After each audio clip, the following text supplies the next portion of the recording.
Hello বন্ধুরা, MS blog চ্যানেলে আপনাদের স্বাগত। একটি নতুন ভিডিওতে আজকে দেখবেন কি করে বাড়িতে আমরা মটন কষা তৈরি করি।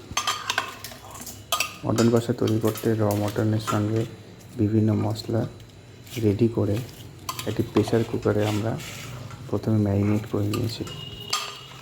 এই প্রেসার কুকারের মধ্যে মটন সঙ্গে পেঁয়াজ, রসুন, আদা বাটা সমস্ত কিছু, লঙ্কার গুঁড়ো, হলুদ দিয়ে অনেকক্ষণ ধরে ম্যারিনেট করে কিছুক্ষণ রেখে দেওয়ার পরে প্রেসার কুকারটি আমরা উনুনে বসিয়ে 3-4টে সিটি দেওয়া পর্যন্ত হিট করতে থাকি।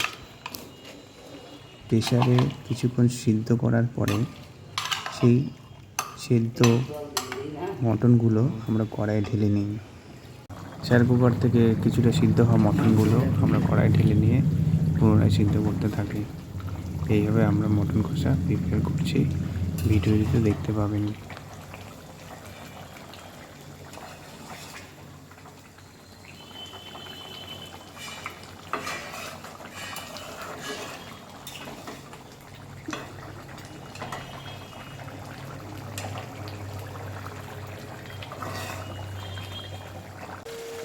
মটন কষা হয়ে গেছে, লাস্টের দিকে দেখুন কি সুন্দর কালার এসছে।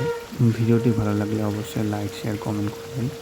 পরবর্তীতে এরকম নতুন ভিডিও দেখার জন্য চ্যানেলটিকে সাবস্ক্রাইব করে রাখবেন। ধন্যবাদ।